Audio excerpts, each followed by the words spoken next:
Hello, and welcome to another episode of the Safety Brief. Today, we have a fun discussion on the importance of year round security and cyber training awareness. Today, we'll explore how we can leverage the awareness generated in October to fortify your security postures throughout the year. Today, we have Emily and Matt joining us on the discussion today, so thank you both for being here. Thanks for having us. Yes. Thank you very much. Of course. So let's kick things off by emphasizing why cybersecurity awareness should be a constant thought. Oh, sorry. Could you please share some insights on your thoughts on why maintaining a year round focus on security is crucial?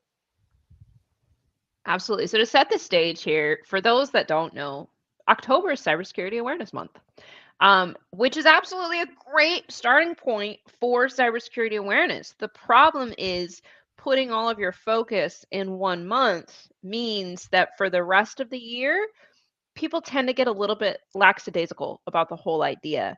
And cybersecurity does not go away for the rest of the year. So you have to maintain a steady focus or at least a steady diet of knowledge, education, understanding rather than just a sole focus in October because threats are ever changing.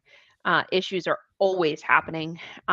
Marketing is always different, right? So you need to make sure that you're maintaining that year round focus because attacks happen a lot more often outside of October.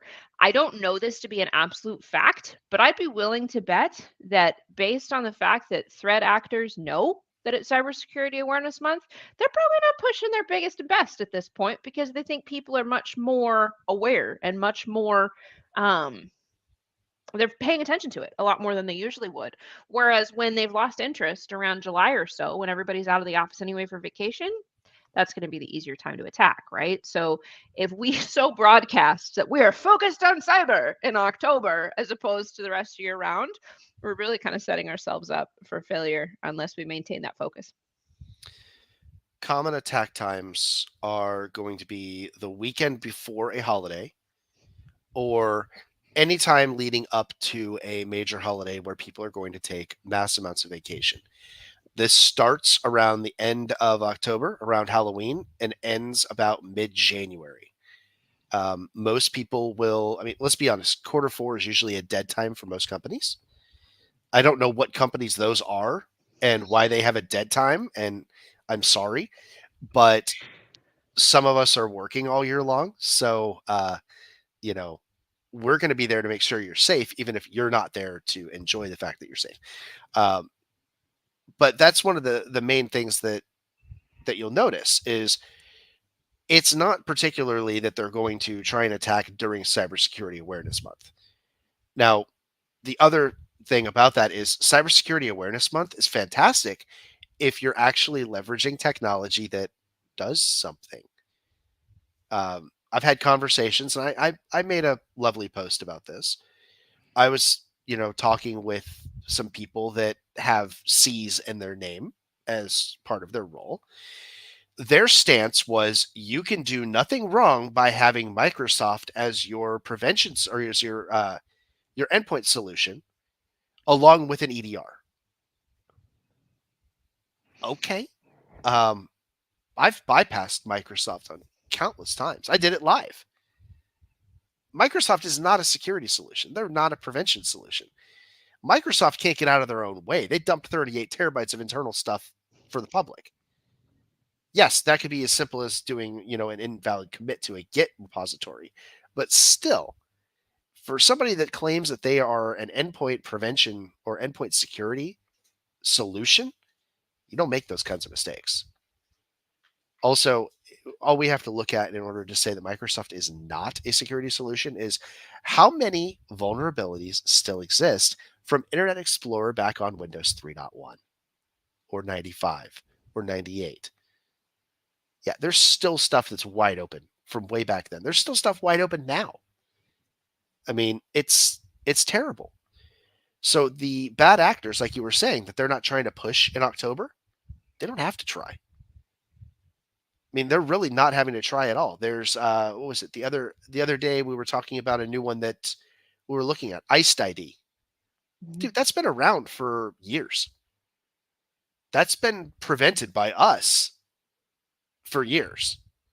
All new versions, all new variants. We don't have to put a hash in there. We don't have to update content files. It just inherently is shut down.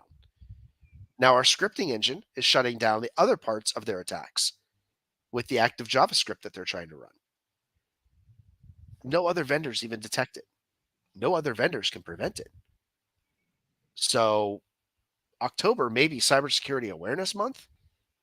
We need people to emphasize on that second word, awareness. That's the big thing. You can be unaware and still say that you're practicing cybersecurity awareness, or you can be aware and actively engaged in trying to better your stance. That's a really key point that Matt makes. We have companies that work with us are in a varied state of their adoption of human firewall versus technology, right? And in our mindset, they are one and the same. One of our friends in the industry uses the term human firewall based around training all the people to do the right stuff. And that's absolutely a great place to start, right? We absolutely believe in cybersecurity awareness for those people because at the end of the day, they're the one clicking the links. But where Matt's talking about is you can merge this in with technology that is going to make you safer, better, and overall is going to be the best stance for you to have. We don't prefer to rely purely on the human firewall, and we don't prefer to rely purely on an actual firewall or an actual endpoint protection. So it's this combined stance that's actually going to build a strong enough wall that can prevent these things. I completely agree. And when I think of an awareness month, I also think of like our health. You don't only think of your health during that awareness month, and not to bring up doom and gloom, but it is also breast cancer awareness month. And that is when, there's cheaper scans and there's cheaper, options for people to go in and get those checked up. So you obviously don't want to go all year round or years without having that awareness or going and getting checked up and keeping on top of things. um, but this highlights almost like a reminder, like, hey, how are you doing on this? Like, if you're not super huge in your cybersecurity stack right now, what are you doing to help spread that awareness for your employees? What are you doing to ensure that you do have the good security put in place? It's definitely clear that complacency can lead to vulnerabilities. It's not just about specific training sessions, but also about creating a vigilant culture. So, with that being said, how can organizations instill a sense of personal responsibility for cybersecurity in their employees year round? So I think this harkens back to what we talked about on our last safety brief of culture being the cornerstone and having that culture instilled and really getting people to buy in to the organization. Now, I'm not going to be so pie in the sky as to say that everybody is going to just absolutely adore the company that they work for to the point where they feel personal responsibility for protection. Some people want to go get their paycheck, do their job, and leave. But at the same time, even they need to have that personal sense of responsibility for how can I make this my best workplace for today. And I think that starts with the culture. And it starts with, like we talked about last week, not hammering people over the head with it or browbeating them into saying you must be part of our culture, but it starts in the standards of hiring first, that you're only going to hire for culture. That's one starting point. The second is to subtly work it into absolutely everything that you do, and this should work in to one of your core values in some way, shape, or form, right? For us, hold the long view. You can't be complacent with your cybersecurity while also holding the long view, right? Like these two things are not compatible. So it's not like even as a cybersecurity company, we're beating people over the head with where's your two factor? Are you logged into the VPN? Like all of this stuff is what we should be doing and what we are doing, but it holds even more weight for us because it's one of our cultural values to hold the long view. So if you can tie it to one of your cultural values overall and use this as practical application, I think it's going to be more successful. I completely agree with that. And I even believe during my interview, one of the questions was, what do you feel holding the long view means to you? And for me, I brought up the um, idea of not putting a band aid on things. When something goes wrong, finding the actual full solution and taking responsibility. So before I even came into working with Blockworks, I already had that sense of like, obviously, I want to be trained, I want to be doing the right thing, but having the culture and absolutely loving where you work definitely makes it more important. It builds, the want to do the right thing for sure. You have to tap into the desire for people to learn and grow. That's the main thing. You can have a company that is focused on security, but if they're so beaten down, if they're just so overworked and worn out, they're not going to care about giving it their all year long.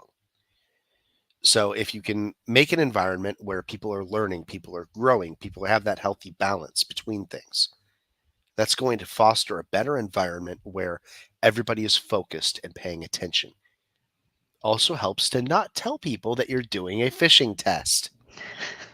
Please don't tell your people you're doing a phishing test. Just do the test. It doesn't help if you tell them, I'm going to drop a hook with a worm on it in here for you. Please don't bite it. No. Like, if you're going to do testing, do the testing. It goes back to what Cyber Paul Bunyan was saying the other time on our stream about it doesn't help if you're going to put all of these preventions in place, but in order for a program to accurately gauge your environment, you basically open all the windows and unlock the back door and say, okay, here you go. You can't do that. You just can't do that. For Just anyone questioning, Paul Bunyan is Mike Hornsby, and we unfortunately are missing him today. But no, that definitely brings up a very important topic, which is insider threats, one of our previous discussions here on the safety brief. And I think utilizing this month of October to educate your employees is a huge opportunity. And I think that it's really important to go in and do that training and that extra education or motivations during this month, just to have that heightened security and less chance of insider threats throughout the year. So, what strategies and initiatives can organizations implement in October to strengthen their security and awareness? employee appreciation. Mind you, this should be all year long. Okay? If you appreciate your team and you're working with your team and they know how much that you actually appreciate and care, they're going to work harder. Example, everybody wanted Tesla's technology, right? Tesla's revolutionizing electronic vehicle industry. They already have. Do you know how many times they have been targeted with insider threats or attempted insider threats? What happened when they actually tried? They gave people USB keys, um, you know, that had malicious content on them to users and told them, if you will put this on machines, we'll pay you. And it was an exorbitant amount of money they were willing to pay them. Their response was to take it and provide it to those that needed to have it at Tesla and told them, we've been approached to try and breach the network, to try and infect us, to, extract information. Why were they willing to do that? Most people would have taken the money and run. It's because they cared. It's because they knew that they were appreciated and they knew that the work that they were doing meant something. If people have buy-in, if people feel as though what they are working on matters, they're not going to betray that. They're going to fight harder to protect that than anything else. Becomes extremely good. All right, Emily, I'll use the example. Thank you. I'll I was gonna use say, the and on the example. other hand, because On this the is a really other good hand- example Matt gave the other day. I'm currently enjoying playing dodge the random laser. Yeah, you got the cat laser going over there. That's good stuff. It is so perfectly placed right between two boxes up here that it's just like I'm going to get you. So if I start smoking and my head randomly gets a burn spot, don't worry. I'll be fine. Um, if I spontaneously ignite, call 911.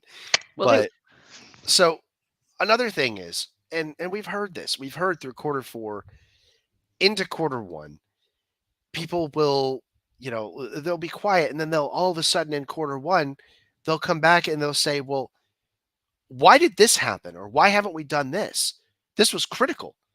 Oh, well, we didn't want to bring that up because we had other critical things that we were working on and we didn't want to bring up more critical things. Really? Okay. So critical things are being put to the side for other critical things, which means we now have critical things not getting accomplished because of other critical things. That's terrible.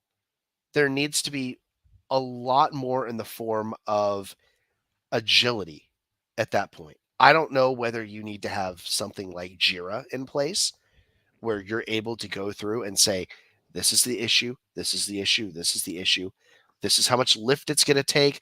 We used something before, it was t-shirt size, small, medium, large, extra large. It was a way of classifying the lift that was needed in order to get the job done. But if you have something outlined like that, A, you don't have surprises. Your management isn't going to come back and looking at you going, what the hell? Why is this happening? Oh, we didn't want to let you know because you had other things that you were focused on. Great. Wonderful. So now something slipped.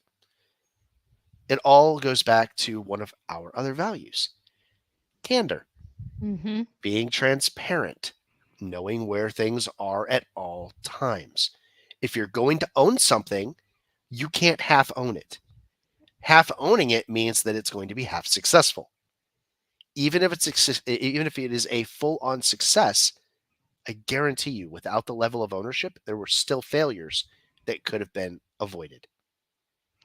On that same line, I think people have developed such a fear of admitting when something has gone wrong, either due to past experience or past trauma from it, or fear for their jobs over something that may or may not be their fault, that they've found the path of hiding it is an easier approach, right? So they'll find any other critical issue to solve just to prove they're solving something as opposed to bring something to the surface. Whereas I learned from a very young age, you are much better off laying it out there in the open than someone finding it later, right? But it's a Mm-hmm. completely different mentality to have that candor and then to be supported in that candor, because there's few people that will say, you know what, I'm going to lay it all out there, whatever happens happens.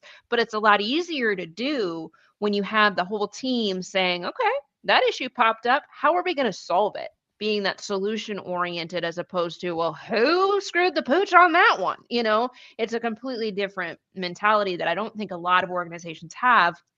And I think specifically in cybersecurity, it is so misunderstood that they feel like they have a target. That if something goes wrong or something happens, that of course they're the issue, they're the culprit, they're the challenge, they're whatever that is, because they're the expert, right? They should know better. Whereas it needs to become a cross cultural, a cross company, a cross industry quest for better prevention, better protection. Successful leaders build successful teams. We've Amen. covered this. We've talked about this. Mhm. You can have a successful leader on a successful team. It'll be fantastic. You can take that successful leader, put it on a mediocre team. You're going to see an improvement in that mediocre team because they're going to have that strong leadership that they need. The other already successful team is going to still be successful, but they're going to be trying to throw that person overboard. Mm-hmm. It's going to happen. Now that brings to mind another thing. What do you need during the entire year from your organization? Leaders. You don't need a manager. You need leaders. Okay, I'm going to slow that down and Crayola the hell out of it for you guys. Leaders. A manager is somebody who, when something happens, is going to find somebody to blame. They are not going to focus on the big picture. They're going to focus on covering themselves. Because more than likely, it was their fault in the first place. but they don't want to accept it. So here's the thing. It doesn't matter who's at fault. It happened. Move on. Focus on getting it fixed. If your team sees that you are willing to get in there with them, you are willing to accept responsibility, and you're willing to focus on the important part of getting things resolved, they're going to respond a lot better. If your team is too busy covering themselves because they're afraid that if a mistake is made, that the poop pile is going to roll downhill and they're going to be the ones that end up in it, you're not going to have a successful team. You're going to have a team that's halfway in and halfway trying to cover themselves because they don't want to feel the wrath of, somebody being blamed for an issue that may not have even been theirs. They just unfortunately were the scapegoat that was around at the time. So you need leaders. You need people that are willing to fight. You need people that are willing to better your team, develop them, support them. If they make a mistake, who cares? It's a mistake. We are humans. We're built to be fallible. Okay? That is us. None of us are perfect. I promise you that. I made a lot of mistakes. I ain't gonna lie. Trust me. ask my wife. I make lots of mistakes. So that's what you need. You need to have leaders that are willing to fight and build and support. No, everyone definitely makes mistakes. And I think, a lot of our conversations really go back to the road of culture and Mhm. who you have on your team and what is their culture, what are their core values, and if they're bringing good core values to your company. So I think it just goes back to our previous discussions on hiring people with the right culture rather than the right experience, and then you can take that time to teach, and if they have that want and they have that culture, they will learn and develop the skills that's needed. And having the culture at Blockworks to be able to say, hey, I did this on board, I messed this up, or this happened, and I think I did this wrong. Do you mind looking at this? And I had no problem doing that when I first started, because obviously I was always told, crawl, walk, run, crawl, walk, run. We want to give this to you, but we want to make sure you're ready for it. So it was really nice to have that like hands-on training, but also have the comfortability to say, hey, Mike, or hey, Josh, you've been here a lot longer than me. You have, the skills necessary. I just did this. Do you mind checking over it with me? And at a lot of other places that I've worked at previously, it was like, it's your second week here. Like, it wasn't it wasn't acceptable in a sense. So having people come to you and ask you those questions really gives you an idea. I mean, like, not an idea, but the time and the opportunity to teach. And I think we should all be teaching and all learn. There's you never stop learning in cybersecurity. So I think that's a really important thing. Um, and you speak on these, phishing segments and how, it needs to be live fire training without forewarning employees. And I completely agree on that. And that's something that we spoke about in our insider threat stream. So my question is, another thing that came up in that is that there was no repercussion. Yes, it's good to have the culture of no repercussion, and it's okay, accidents happen, but what are you going to do for your employees if they have that lack of training, if they have that lack of knowledge and don't know how to spot those phishing emails or those malicious links? What are the steps that you can take in the month of cybersecurity awareness or all year long to ensure that they have that inadequate training? Continued education. Yeah. That's what it really boils down to. And on that note, I would say pick the education program wisely. Mm-hmm. Pick the program that there's tons and tons and tons of research that says positive implementation and positive improvement works significantly better than remedial or consequence-based training. And there are a lot of different platforms for cybersecurity training out there. Some are based on the gotchas and how can I make you fail? And some are really based on the positive reinforcement of doing the right thing and continuing to advance and grow in that. So I would give the same advice in terms of picking that education program that I give in parenting, that you are going to be so much more successful with positive reinforcement than you're going to be successful with the haha, we tricked you, you get to wear the dunce cap, kind of trainings, because people will get beaten down by that and they'll just choose not to participate, which means they're not growing, which means they're not moving forward, which means you're not educating your full company. It means that you have this person out here that is very liable to be an issue because they've been beaten down about it before. So it's one of those things that I wouldn't make it an HR issue unless it is something egregious that keeps happening, right? I would make it a positive reinforcement and education based discussion so that you can keep moving it forward. It's exactly what Matt said. You just have to keep educating. You have to keep winning and learning. You have to keep moving that forward. And I would say focus on the positive as much as humanly possible. Yours is a lot better than mine. I usually just tell people life hurts, wear a helmet. Well, there's I some mean, places for that. We call that self-inflicted on this side, where you can still consequences happen whether you do something good or bad. Like it just is what it is. But if you can be positive in the moving forward from that and how we're going to do this differently and what are we going to change and what are we going to improve, they can actually make incremental improvement and not feel like they're a moron sitting in the back that just clicked on this link for the 47th time. And I think the best example of this is how our elderly population, I had the worst mental image pop up when you said a moron 47th. sitting in the back. It happens. I mean, the biggest issue, you can see it daily. What population gets impacted by scams most often? Old It's people, our elderly population, right? people It's in our Florida. elders, people in Florida, sure. All these people in these elderly communities that don't know what really to do.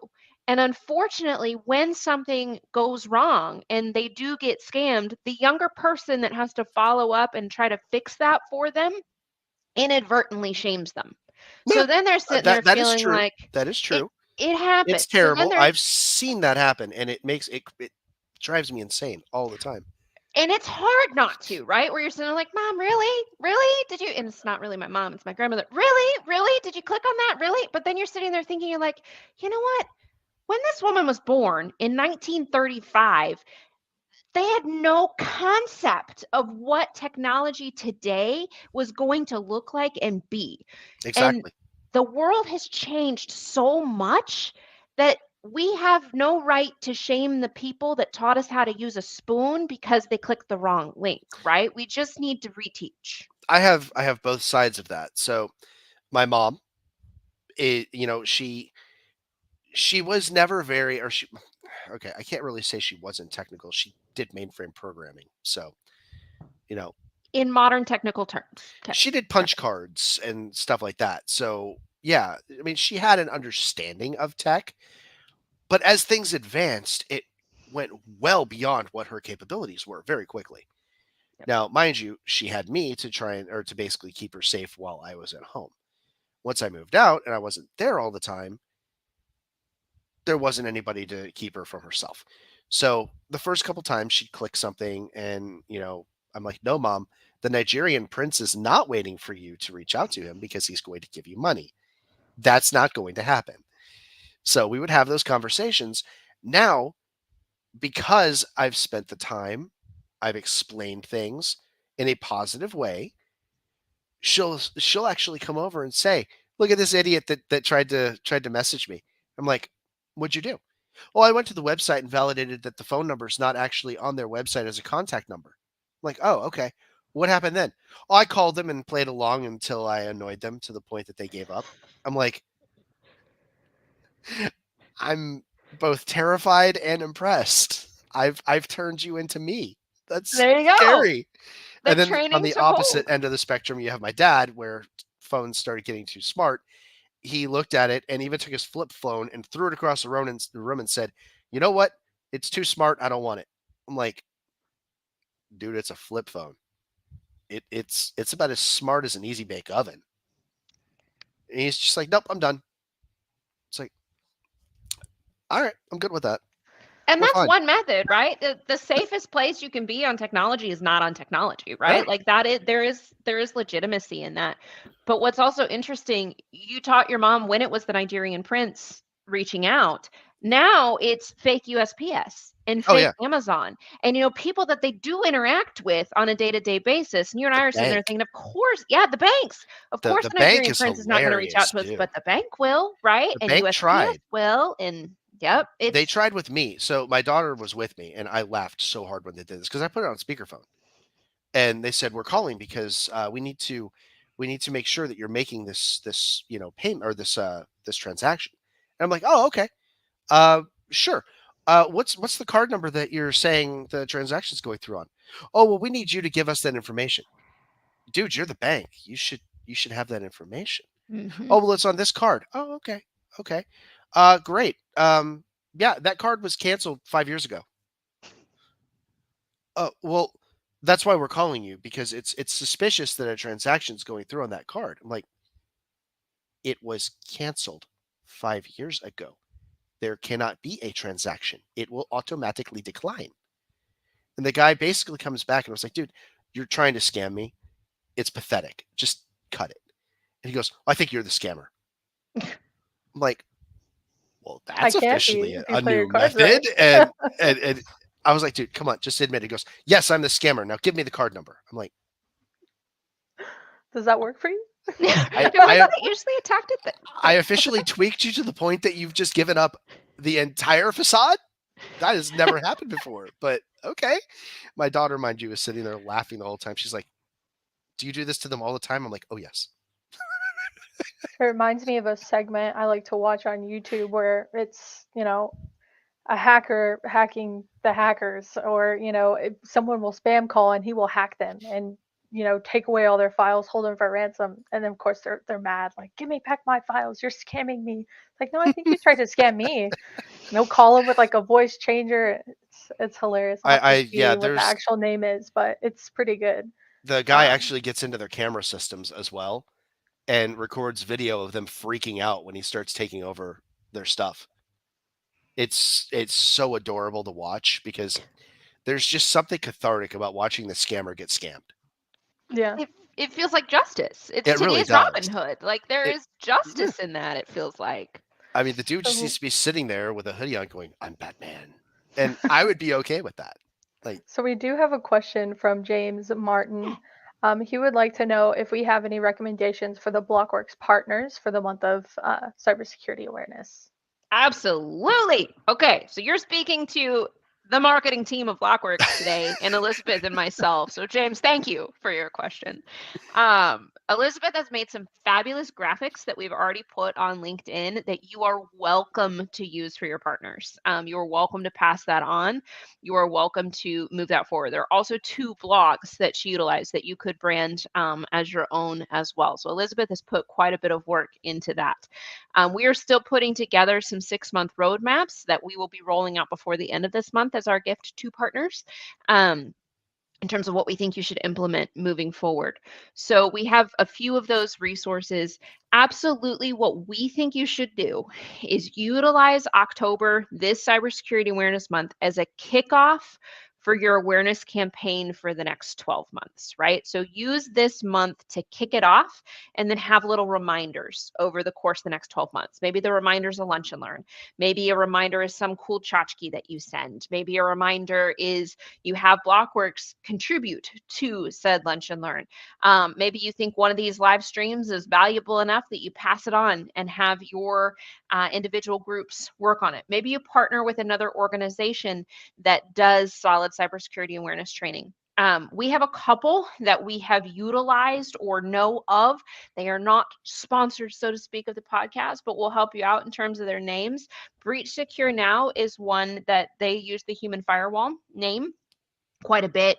Good friends with a lot of the people over there. So that's one piece. We have a couple clients that also utilize Know Before. So you can pick whichever training that you would prefer on that route. But what I would do in terms of recommendations is use this as the kickoff for a year-long campaign. include social in it, include some level of interaction, just so that you can continue to make people aware. One of the best ways to do this, honestly, is pilfer Blockworks marketing. And if you are a Blockworks partner, you are free and clear to do that. So Steal all Matt, our stuff. Steal exactly, all our just stuff. use all our stuff. So Matt is the other arm of the marketing team without the official marketing title, but he's the one that does all of the threat alerts.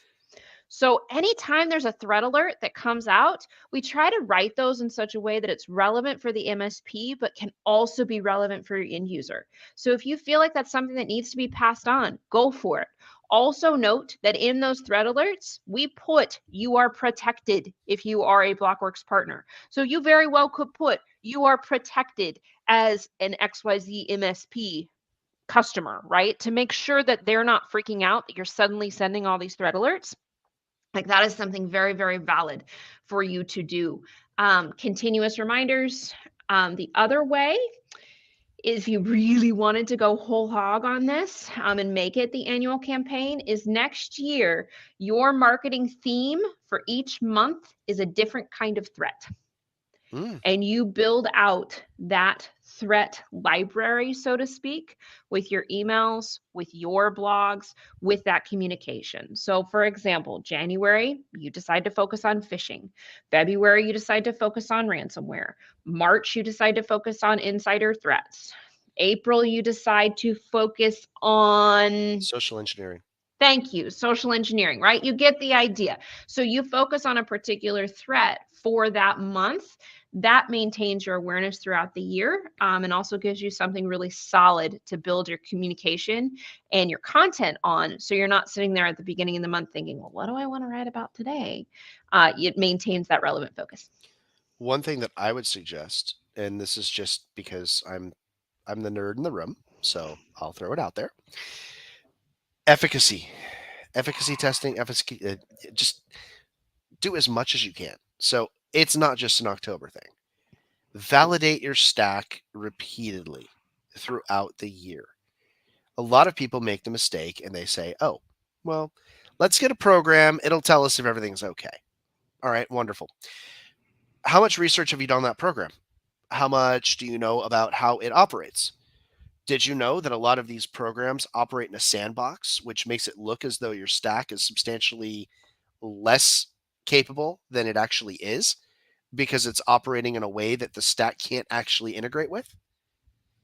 I mean, that's just something that I've seen. I've seen people do simulations of their environment, and it comes back and says, well, your endpoint solution is ineffective. Yeah, you're right. It is when you're running it in a completely virtualized environment that is gated off from everything else and does not interact with the actual file system. That's not a live fire exercise. Get yourself a VM, gate it off, protect it, do live fire simulations against your actual stack. That's the best way you're going to be able to stay ahead of things. Well, and as Emily stated, we actually kind of do that with the threat alert as well. Anytime that we send out a threat alert, we're testing it against the services that are provided by Blockworks. So if you're a MAID partner, SCUD partner, a full stack partner, like Emily said, at the bottom of those or somewhere in those threat alerts, it will let you know, like, hey, we've tested this, it's prevented, you're safe, but here's more information on it. So you and your clients can have a better understanding if you're getting those threats even in your environments. It's important to understand what's in your environment, and I think that that's really helpful as well. And like Emily said, we also have the situation reports that go out. Feel free to, send those to your clients, send those out, or have them subscribe to that as well. So An important thing to note along this, whichever strategy you decide to go with, is try not to add to the FUD that already exists in the industry and the world, which is the fear, uncertainty, and doubt. So it's a fine line on those threat alerts, between people taking them as the sky is falling versus this is valuable information to let me know I'm protected, right? So we like to always err on the line of this is valuable information that has clearly been vetted and I have an action I can take moving forward rather than letting them know the 40,000 threats that could be attacking them that day, right? So as you start to build out your program for cybersecurity awareness or your cybersecurity marketing, just make sure that you're falling into proactive protection, prevention, actionable items as opposed to, well, don't you know everybody gets hacked, right? Like that in and of itself is a message that induces the FUD, which is going to cause a greater issue for the MSP and cybersecurity industry as a whole because we've already reached a point where people have started to say, well, if I'm just going to be attacked, I'll just wait to deal with it then. That's not the approach we want anybody to take. So we need to start talking and preaching prevention is powerful, profitable, and possible, and get people on the prevention bandwagon. To let you in on the 10-year plan for Blockworks is our plan is to change the entire industry into prevention focused mindset, which we have already had a few vendors tell us. So your whole goal is to take the profit out of the industry. If that's what it means, fine, because it is a lot better in our minds to prevent attacks and protect people before it happens than be an ambulance chaser on the IRAS train. I'd So we rather ab keep you go ahead. safe Yeah. and keep your way of life secured. And by what I mean by your way of life is everything you're doing today, the comforts and everything that you have available and afforded to you, that that needs to be kept safe. If we don't do what we're doing, infrastructure is going to fall. Emily talked about the doom and gloom. You guys don't need to do the doom and gloom. That's my job. My job is to bring the doom and gloom. I'll flip up the hoodie and I'll go full dark on you if I need to here. But that's what we want to do. What was it in Age of Ultron? There was a lovely line about we need a suit of armor around the world. We do. We need a suit of armor named prevention that is around the world to help keep these threats out, to help secure our way of life, to help secure everybody's way of life. When these guys keep ransoming people and these guys keep getting money for it, they're just going to keep upping their game. The less that we start talking about it, and if we keep saying a network incident, guys, come on. We know what happened. You got completely breached and your stuff is gone. Stop trying to make it little cutesy network incident. Just be open and honest. Just tell people you got hit with ransomware. Better yet, you guys have to report these incidents. I said this the other day. Why don't we start making you report who in your security stack failed? Let's have some fun. I That think way we being can. Oh, go ahead. I was just gonna say, I think being on the prevention side is also like it brings joy rather than Mm-hmm. demise. You know, if you think about being a firefighter, showing up to a fire and having to hose down a house that's completely burnt down, that's not gonna feel good. It's not gonna feel good for anyone. And just because you make more money doing that, that shouldn't be the highlight of cybersecurity. It should be the highlighting of preventing it, like the fire detector alarms that we have in our house, we have it to where it also calls 911 Mm-hmm. just in case we're not home or just in case we're out of town. So like having that extra layer of preventative care, detection and prevention really helps to block that doom and gloom. And that was something that really attracted me to Blockworks was, I'm not going to feel terrible every time I'm working on an incident because I know it's prevented by Deep Instinct. It was prevented by MAID, but let me investigate it and see if there's, a persistent foothold. Like, let me see what's going on, how it got into the environment, rather than how did everything get destroyed. So it really changes your mindset and your day-to-day mindset because burnout could be super huge when you're dealing with fires and burnt down businesses every single day.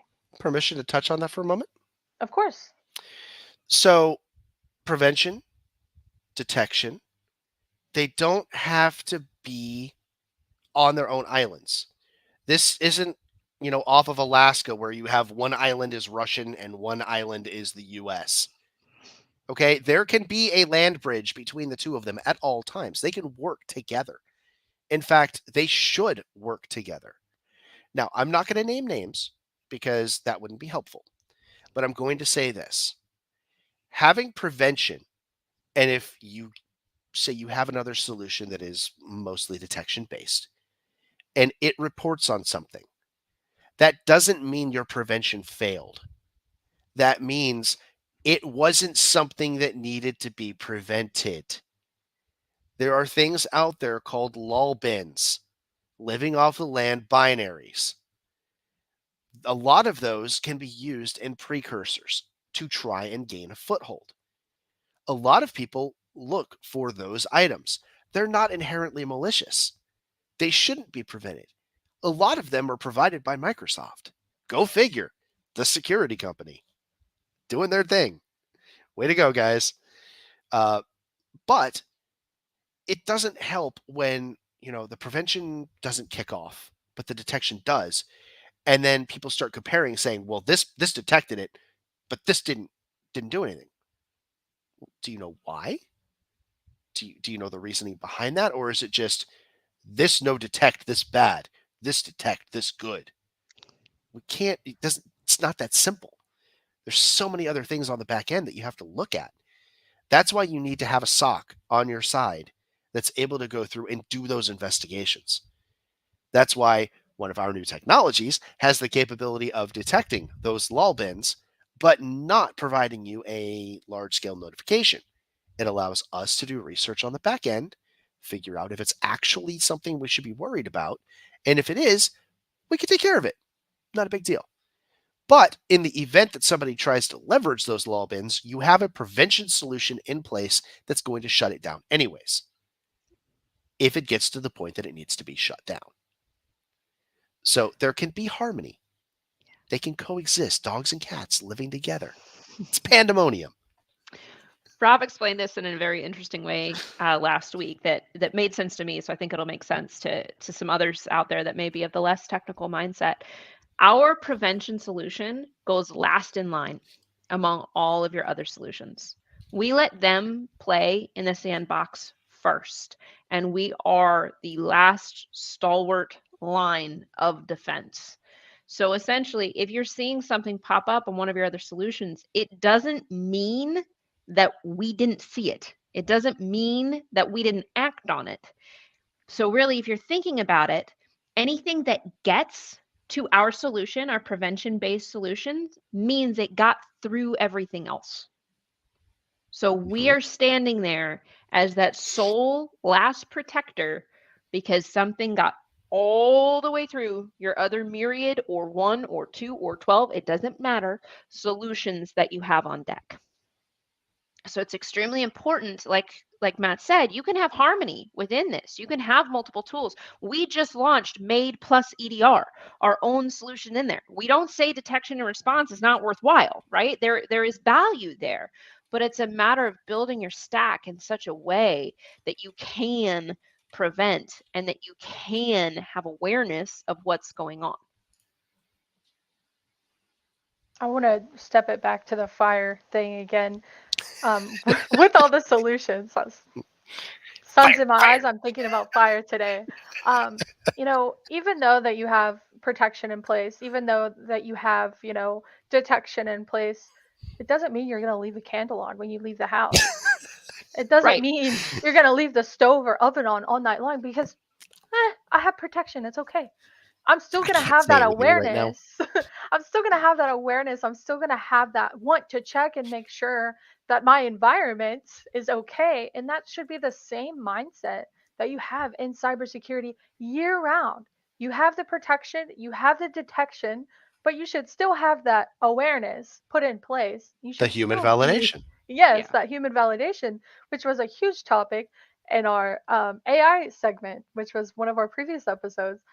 Automation with human validation. You're always going to need that human element. You're always going to need to double check.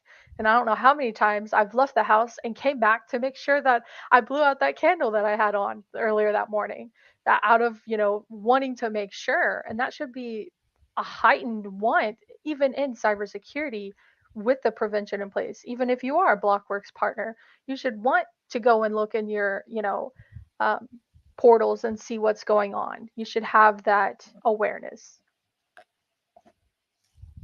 If you're not a candle burner, the other analogy is you can have a security system, you can have your alarms, you can have your cameras. That does not mean you're going to leave your door unlocked. Also doesn't mean somebody's not going to spray paint those cameras.